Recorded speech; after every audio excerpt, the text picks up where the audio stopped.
Back or welcome to my channel. My name is Taylor and today we're doing my March reading wrap up, which is another bite-sized one because we didn't read that much in the month of March. But before we hop into the video, remember to like, comment, and subscribe if you love all things books.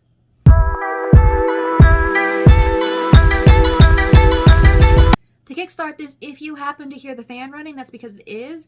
The air conditioning unit is broke in my house and we're starting to reach 80 degrees in the south and it is too hot for me not to have some sort of air circulation going on. So if it's annoying, well, it's annoying. It's annoying me too. So for the month of March, it was my birthday month, but man, did my body and my mind go through it because depression. My body decided to have a chronic flare-up towards the end of the month. My parents decided to travel. Lots of things went on. I got into rental car. My car got hit at the end of last year and I'm still dealing with it. Love to see it. But we did manage to read 5 books, so let's go through the stats. One of those books was a novella, but in terms of genre, I read 1 dystopian sci-fi, 1 fantasy, and 3 romance. I'm in my romance mood. Romance era. It's just the vibe. It's just the opinions that I have right now. We read 4 physical, 1 Kindle, and then one of those books was queer, and we had 1 5-star. I noticed a trend in that I've had 1 5-star per month this year, and I would like to keep that trend because if I can have at least 1 5-star read a month, I am very happy. So I guess without further ado, let's go through the 5 books I read in the month of March. First up, we read the Destroy Me novella, and it is in this bind-up called Unite Me. The next book is Fracture Me. I did pull Unravel Me, which was book 2 in the Shatter Me series to read this month in April, because I'm filming this in April, so I'll probably get to the next novella sometime soon. So Destroy Me is the novella that directly follows the ending of Shatter Me book 1, and we are following Aaron Warner's point of view, dealing with the aftermath of the events and the situation that he is put in at the end of the book. I won't say too much about this other than that it did help me see a little bit of perspective from Aaron Warner, because everyone on Book Talk loves this man, and book 1 does not paint him in a great light.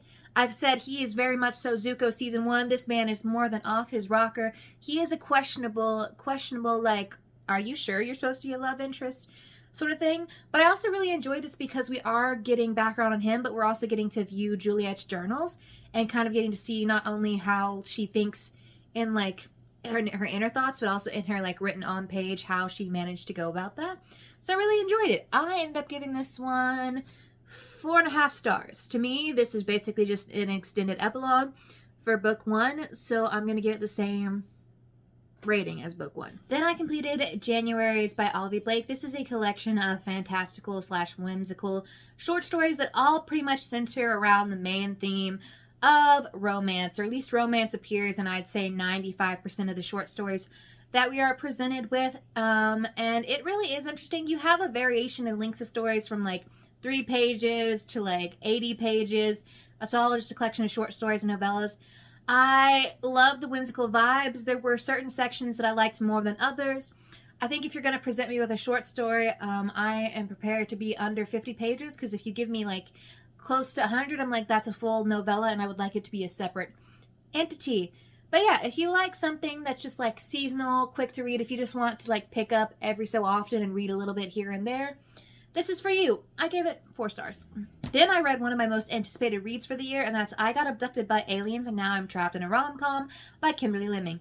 If you know anything about me, last year one of my favorite series that I read was the Mead Mishap series by Kimberly Lemming, which is a series of like interconnected standalones, although they do serve to be read in order, so I don't know how standalone they really function.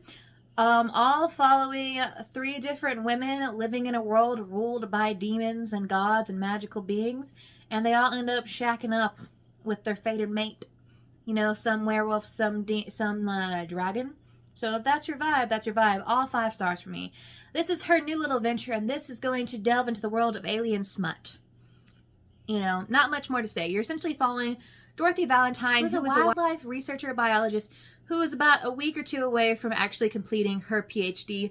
When she is out in the field, however, she almost gets attacked by a lion, but hold up, she's saved by a beam of light, which is a group of aliens beaming her up to take her to a foreign planet so that she may mate with all of the male aliens that are on that planet, and you're following all of her shenanigans.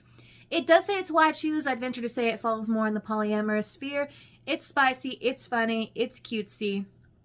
What more to say? If you want hilarity in your life, just straight up comedy and spice, this one's for you. I gave it 4.75 stars. I think I still like Mean Mishaps more, but I am excited to see where she takes us in this new world of hers. We have reached my 5-star read for the month, and that is The Business Casual by B.K. Borison. Now, her new release, First Time Caller, is on my list of anticipated reads, but I wasn't able to find it in store when I went looking for it, so we decided to finish out the Love Light Farm series, which is one of my favorites, and this is the final book in that 4-book interconnected standalone series, Business Casual. This one follows Nova and Charlie. Nova is the sister of Beckett from book 2, and Charlie is the half-brother to Stella from book 1. So we're rounding out the Love Light Farm series with 2 characters that we've been following for quite some time. All of her books are set in different seasons. This one is taking place in the fall. However, I think you could kind of read them outside of seasons, except for maybe Love Light Farms, just because it kind of is very Christmas-esque. And in this one, you're following Nova, who is currently trying to open up her own tattoo parlor in the Love Light Farm. I don't remember what the town's name is, but she's trying to open up her own tattoo parlor, going out on her own for the first time in her small town, and Charlie is helping her set up her business. But one night, due to just all the levels of stress that she's had on her, she said, maybe I should take up Charlie on his little flirtation and invite him to come home. And Charlie's like, wait, where's this coming from? And Nova's a little taken aback. So in this little back and forth situation they decide to strike up a little business casual situation, friends with benefits, and friends with benefits turned lovers. Always takes place. This book is definitely the most physical and spicy of all of the books in this series, but I really enjoyed it. I love the spice. I love the connection. I just had a kicking, giggling, screaming good time, and I'm not really sure how to describe it. It's everything I want in a small town romance. If you don't like super spicy, if you don't like a physical connection that precedes an emotional connection, this one may not be for you, but I am a person who tends to have more of a physical connection before I have an emotional connection, so that's just me. The last book I finished for the month was Most Ardently by Gabe Cole-Naveau. This is a book that I chose to read for the Trans Rights Readathon this year.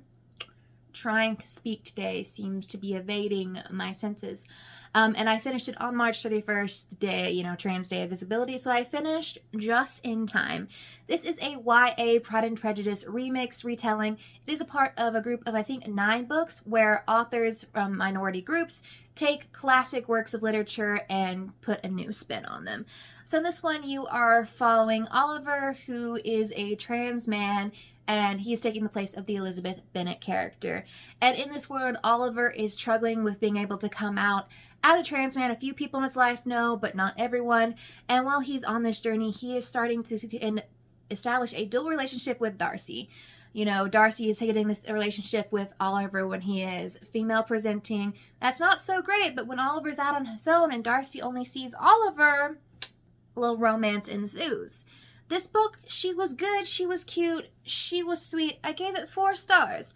Could it have been that I finished it on a day where I was violently ill? Because that's the day my flare-up, I have chronic stomach issues and decided to flare up the day.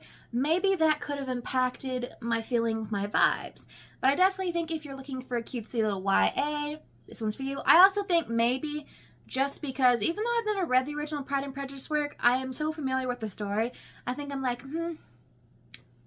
kind of get what's going to happen. So, which I guess, in a sense, all romance is relatively repetitive. But hey, it did get me to rewatch Pride and Prejudice and Zombies, because I guess if I'm going to get a historical classic novel, you must add some zombies or some action there for me. But hey, that was the last book I finished in the month of March.